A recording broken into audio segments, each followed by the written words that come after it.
Today's speaker is Emily Ilke. She's the program director at College Diabetes Network. For some of you who have been around the Innovation Awards program in the last several years, you know that College Diabetes Network is one of our Innovation Award winners from a couple of years ago. It was founded by Christina Roth as a way to develop a network for college age young adults who have diabetes and needed a network of people to go to. So let me introduce to you Emily Ilke.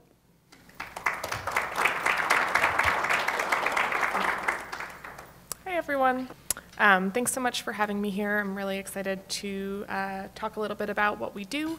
And for those of you who maybe have heard of us before, talking a little bit about what we've been up to in the past year since winning the SBAN Innovation Award.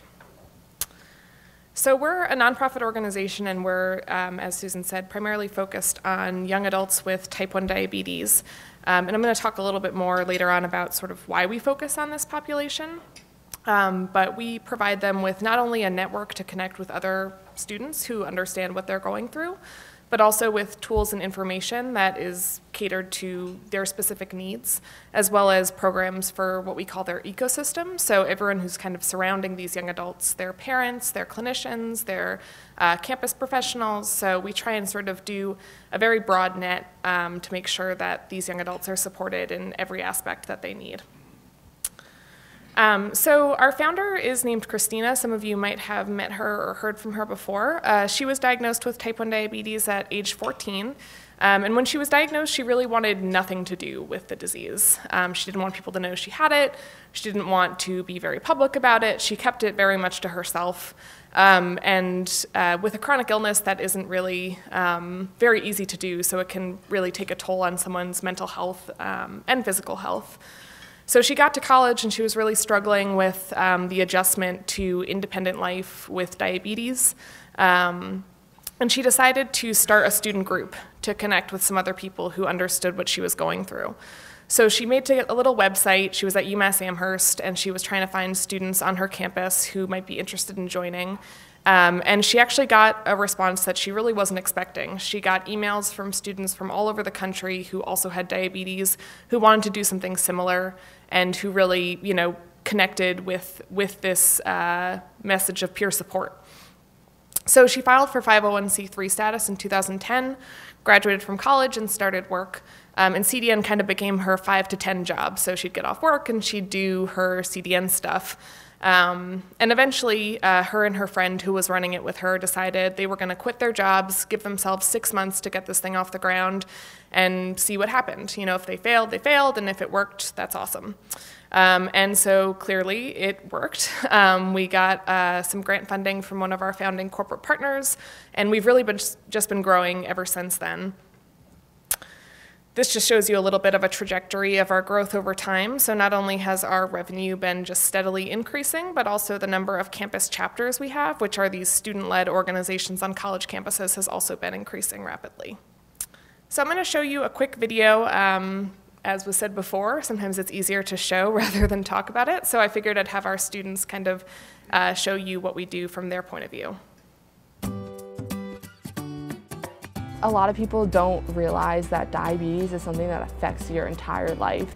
We never can take a vacation. We always have to think about type 1. In college, there's just so much going on. It is hard transitioning to college, and then also dealing with diabetes by yourself for the first time on top of that is really hard. And once I finally reached out to other people and started my own chapter, I just felt both a great alleviation in my own life and also that I was doing a great thing for other people too. CDN is pretty much a lifeboat for me. It has pretty much saved me. It has made me want to take care of myself more. Personally, I think the CDN is a must-have for any diabetic on campus. I think it's the only thing out there right now for people in our age group. And I finally have some warriors on my side that can help me get through with what I'm dealing with. When I go to the meetings, even if we're going rock climbing or doing something fun, other people are around you who understand what you're going through. They've definitely helped me to open up and grow as a person, and also to be a leader and to reassure other students who have those same fears that it's going to be okay, and if I did it, then you could do it too. So I started the first CDN in the state of Washington. And they were like, hey, would you be interested in this? And of course I was like, yeah, that'd be great. Found out that University of Vermont didn't have one, so as a freshman last year I decided to start one. It's honestly changed my life. Like, it's really confirmed my passion for like wanting to work with people with diabetes. My college experience would be so much more lacking without CDN. And I think that CDN is so helpful because they just give you the resources. They're amazing at what they do. You know, you have to deal with this for the rest of your life, which sucks, but staying positive and getting involved, meeting other diabetics makes it so much better. We all face it, so we're here for you for whatever you may need.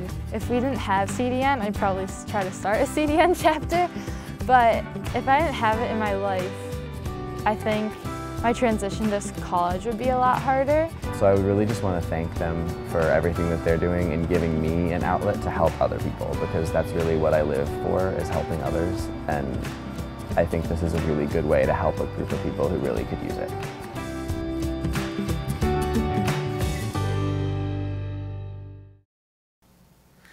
So just to kind of back up a little bit and give you guys some information on really why we're working with this population, I thought I'd just kind of quickly go over what type 1 diabetes is, because I think there's a lot of misconceptions and misinformation. So it's helpful to kind of understand, you know, how it truly impacts a person. So type 1 diabetes has nothing to do with what you eat or how much you've exercised or anything that you've done. It's an autoimmune disease that basically causes your body to destroy its insulin-producing cells. And insulin is what helps you get energy from the food you eat. So without insulin, you don't get any energy from the food you're eating. Your cells are starved, and it can lead to basically you getting very, very sick. And so there's a lot of short and long-term complications that can come from diabetes. The short term might be your day-to-day stuff, like lower high blood sugar can cause you to have trouble thinking. It can make you sweaty or shaky, really irritable. Like, there's a whole lot of things that I'm sure Stacy can talk a little bit more about, just her own experience. But there's also these long-term complications where even if you do everything right, even if you're this quote-unquote perfect diabetic, which doesn't exist, you still have to think about all of these complications, which can really be very stressful. And on average, a person who has diabetes spends about 1 to 2 hours a day dealing with it. So if you can imagine your own lives and how busy they are, then imagine throwing that on top of it, and you can kind of see how that can become really a perfect storm for just things getting very challenging. And so young adults in particular are really a forgotten population in the diabetes community, largely because many people associate type 1 with children. You might have heard the term juvenile diabetes, which it's not called that anymore because you can be diagnosed with type 1 at any age. But a lot of times you're diagnosed as a child or a teenager, so your family is very involved with your care and your management. They're really sort of helping to shoulder that burden of that 1 to 2 hours a day that you're really thinking about this. So then these kids go off to college, and all of a sudden they've lost their support systems. They're off on their own. If you can think back to your freshman year of college, there's so much going on with social life, managing your classes, managing your schedule for the first time, making all your own decisions. And so having this complex chronic illness on top of that can really just be very challenging for these students. And prior to CDN, there was no specific resources. So kids would go off to college and they would pretty much be flying blind. They'd be figuring it out through trial and error rather than learning from their peers who've already been through this. So that's really sort of where we came in, is providing this network to help students learn from each other, and also to provide specific resources to help address a lot of the issues that are very young adult specific, like how do you drink safely with diabetes, or how do you manage the all-you-can-eat dining hall and when you don't have your nutritional information. So that's really why we focus on young adults in particular. This is just kind of to show you really what some of the challenges are with young adults. So HbA1c is kind of the health outcome that clinicians look at when they see how well is the diabetes that this person has being managed. And so for a person who doesn't have diabetes, your A1C is usually between 4 and 5.5. As you can see over here, there's just this huge spike when you hit 17. And that's largely because of a lot of the challenges of transitioning into independence with this disease. So really, it's a very critical age. So our chapter network, I'm going to talk to you a little bit about some of the programs we provide to help address some of these challenges. Our chapter network is really our central piece of our program. This is where it all got started, these student groups to help young adults connect with each other for peer support. So we currently have over 110 affiliated CDN chapters across the country, with about 45 in the process of getting started. We have a presence in over 40 states, and we have just under 2,500 student members. And our chapters last year held over 1,000 events across the country, which is just really impressive. That can range from anything from awareness and advocacy work to education to just having dinners together to support one another. And with our chapters, we really want them to focus on, what's important, which is this community building aspect. So we try and support them through chapter grants to help them have funding, outreach kits to give them all of the sort of, CDN gear that they can use to get their members really excited. So we try and support our chapters to help them support the students in their community. So here are some of our kids in action. And now I'm going to turn it over to Stacy for a couple minutes. Stacy is one of our former students, now staff member. So she's going to talk a little bit about her experience and sort of how she was involved with CDN. Thanks, Emily. I'm Stacy. I am the Communications and Operations Assistant at the College Diabetes Network, and I have type 1 diabetes. I was diagnosed when I was 16 years old, and when I was in the hospital for a week because I had become very, very sick, I was told that I would need to take between 6 and 10 shots every single day for the rest of my life, just in order to live. And even if I did everything right, I still could potentially face complications from diabetes. And for somebody that was so afraid of needles and doctor's appointments and everything that had to do with the medical world, that was extremely scary for myself and my parents. So when I left that hospital, I had my support system of my parents, my family, and my friends, and I never had to explain diabetes to them. They all kind of learned the ins and outs of the disease along with me as I went. So I had them for about 2.5 years through the rest of my high school experience, and then I started to transition to college. And before I went off, I thought I had the disease under control. I thought I would be perfectly fine once I got to college. I knew the ins and outs. But once I got there, I realized I was missing one of the most important parts of my care, and that was my support system. All of a sudden, I went from everyone around me knowing what diabetes was and what I had to do day to day to having to explain to every person I met or interacted with kind of what diabetes was. And all of a sudden, I was the girl in the dining hall being stared at, taking shots, and testing my blood sugar. And I just felt very alone and isolated. So in fear of being judged by these new people all around me and these new friends, I started to hide my diabetes. So that meant in classes or in the dining hall or public places, I would kind of hide my care. So I wouldn't test my blood sugar, I wouldn't give myself shots. So my care kind of went downhill just because I was feeling so isolated and didn't want to feel judged. So from that point forward, I was kind of researching online. I saw on social media College Diabetes Network. And once I realized what they were and kind of looked into it, I realized if I had a chapter on my campus at Boston University, that would kind of be what I needed to start taking care of myself better. So my sophomore year, I started up a CDN chapter. And at first, it was kind of slow. The process was slow, just kind of try to recruit other people with type 1 because a lot of the times they were like me, they were hiding it from other people. So once I recruited kind of 2 to 3 people, it became, just this little support group for me. And CDN chapters can take a lot of different forms. There are some campuses that have over 100 members, and they hold events every month with big speakers, and they hold walks and all of these huge projects. But others, like my own chapter, can just be 2 or 3 people that go to dinner once a month and just vent about diabetes. So just knowing in my head that I had those 2 to 3 other people on my campus that I could go to if I ever needed support or if I ever ran out of supplies and needed something in the middle of class, I could go to. Just knowing that in the back of my head made me want to take care of myself better. My grades improved. My whole entire college experience kind of became what it should be for a normal freshman. So from there, I kept holding these chapter meetings every month pretty much, and I realized I kind of wanted to be more involved with the College Diabetes Network just because of all of the benefits I was getting from it. So I applied to go to the CDN Annual Leadership Retreat, and there I was able to gain so many leadership qualities that not only applied to my CDN chapter, but my whole college experience in my life. So after that, I applied for an internship at the College Diabetes Network for the following summer, and there I was interning to bring programs to college campuses to kind of better suit the needs of people with diabetes on campuses. So that was super rewarding for me.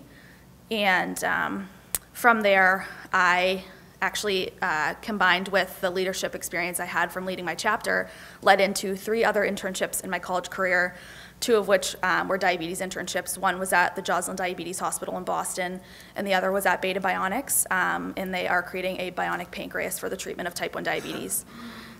So from there, those internships kind of showed me that I really did want to be in the diabetes sector once I graduated, and to help people with diabetes like myself.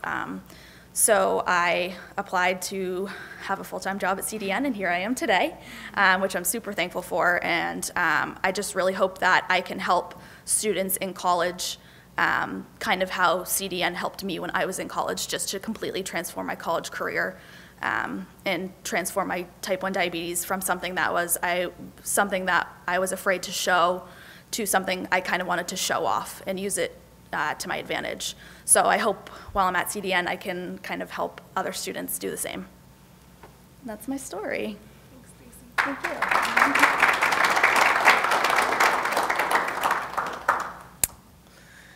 So clearly, our chapters are really important resources for a lot of our students, and until recently, we knew sort of through talking to our students how helpful these chapters were. But we wanted to kind of figure out what is the actual impact of being involved with a peer support group like this. So we put out a survey last spring. We got 371 responses, and these were from people involved in CDN chapters as well as students who were not involved in CDN chapters. And so we asked them a couple questions, and I just wanted to share some of these findings with you because I think they're really exciting. So we asked them whether their A1C had gone up, down, or stayed the same. So as you remember, the A1C is kind of that primary indicator for how well someone's doing with their diabetes. So when we looked at people who weren't involved in CDN chapters when they went to college, about 45% of them had their A1C go up, and 21% had it stay the same. And when we looked at chapter members, about 54% remained unchanged, while 31% went down. So there's actually really a very clear sort of difference between not only just the health outcomes, but also in terms of mental health. We looked at levels of isolation. And for people involved in a CDN chapter, their isolation decreased for about 50% of them and stayed the same for about 20%. And when we looked at people who weren't involved in chapters, their feelings of isolation stayed the same for about 50% and increased for 25%. So not only are CDN chapters helpful for that peer support aspect, those mental health, the mental health side of things, but also for their physical health as well. And so I just wanted to highlight one of our new programs that I thought was really exciting. So we have we've over the years found that we've been seeing more and more people getting diagnosed with type 1 diabetes as young adults, so when they're in college or right before college, and that their diabetes education was really lacking when they were diagnosed. And not only that, but they also were learning the ropes of this very complex disease on their own. They didn't have any of the support of their family like you might have when you were diagnosed as a child.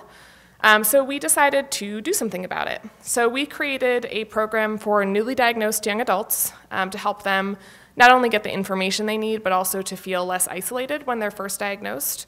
So what we did was we hired an intern. She had actually been diagnosed just a few months prior to starting with us, and she did over 35 phone interviews with newly diagnosed young adults to kind of find out what those gaps were.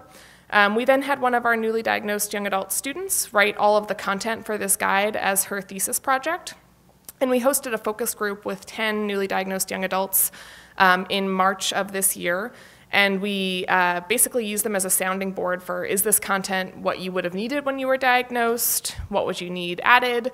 And just kind of tweaking it from there. And we also filmed a video series with them. So we launched this resource just about a month ago, and it includes this guide, as well as a video series and a Facebook group that they can join to connect with other young adults. And we've already just seen really huge response to this resource. It's clearly a very unmet need. We have, I think, over 200 downloads of the resource by people over just the past month, which might not sound like a lot, but it's actually pretty significant for this particular population. And on average, people are spending about 45 minutes reading this, which, again, is pretty unusual, especially for a digital resource. And we took a really unique approach to getting this project off the ground. So we have corporate sponsors who help to sponsor our programs, and I'm going to talk a little bit more about that in a moment.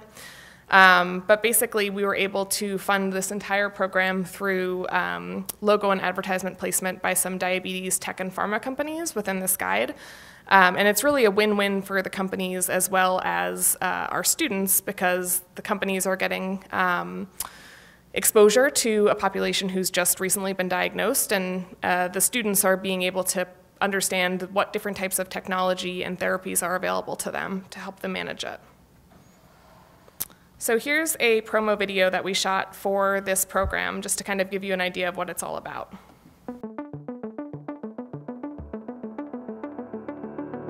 Put diabetes aside, college is really hard.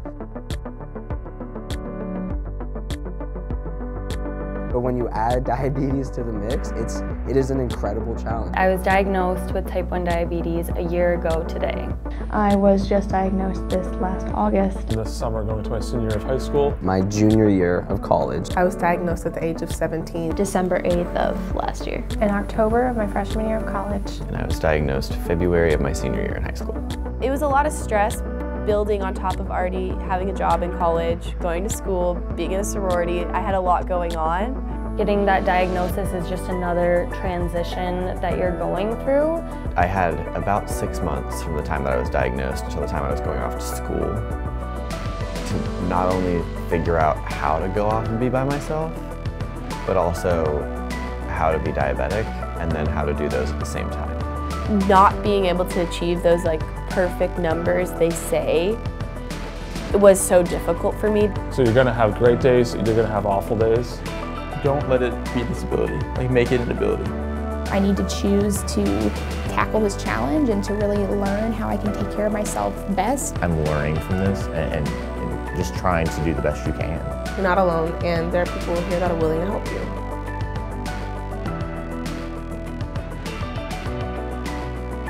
I have a pump, but I only got that Monday. New experiences. All right. So some of the other programs that we have, I'm not going to go into too much detail, but we really just kind of try and make this very broad net, like I mentioned before. So we have programs to specifically meet the needs of teens in high school transitioning into college. We have leadership programs to help young adults who are interested in entering the diabetes sector gain leadership experience and professional development skills. We have programs for campus administrators that target departments on campus to help them better support students. We've done a lot of work around mental health and body image recently. We had a great Facebook Live event talking about it with some psychologists recently. We have an off to work guide to help students transition into their first jobs with diabetes. And we have a program to help parents, alumni, and clinical providers support chapters on the local level. So how do we fund all of these great things that we're doing? So we've taken a pretty unique approach in partnership with our corporate sponsors. So as you can see here, about 70% of our revenue is from our corporate partnerships. And we really try and take an approach to this that doesn't sell out our students to these companies. These companies are very interested in hearing the young adult perspective. You know, this is a population where they're just starting to make their own healthcare decisions. So that's very much of interest to these companies, is to understand what their needs are. But our students are also equally as interested in understanding what kind of therapies and management tools these companies are offering to them, and also having their voices heard by these, big high-up people in these huge companies can be really, really empowering for them and help them feel, like they are a part of this conversation in terms of moving diabetes management forward. We also are trying to ramp up our individual donations. We have foundation grants we receive, and we also do fee-for-service, so we will do research on behalf of companies, we will hold focus groups, speaking on a variety of topics, and we also have in-kind support. So that's really all I have for you today. Thank you all so much for listening to a little bit about what we do, and if you have any questions, please feel free to come up and ask me. Thank you.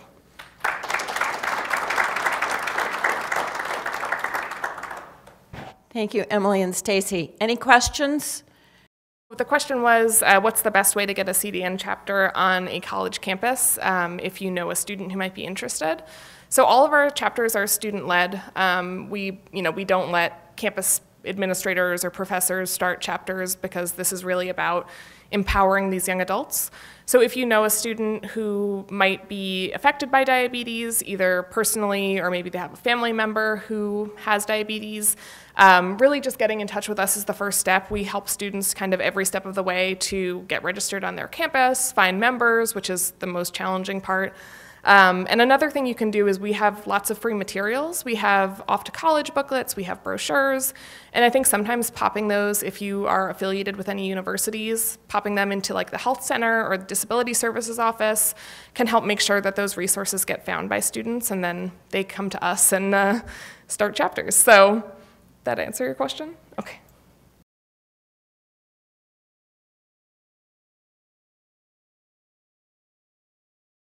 Yeah, so this year is actually our first year doing that.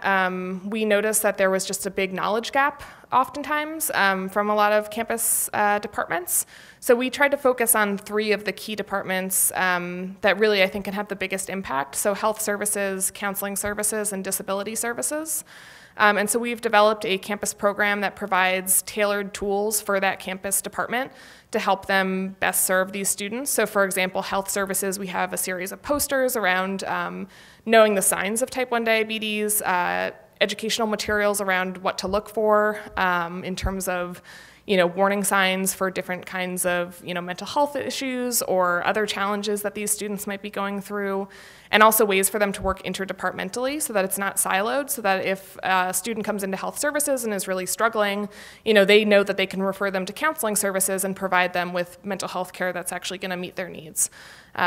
So yeah, we've started this year, and we're piloting it to 25 campuses and hoping to roll it out full scale next year. Any other questions? Awesome. Thank you, guys.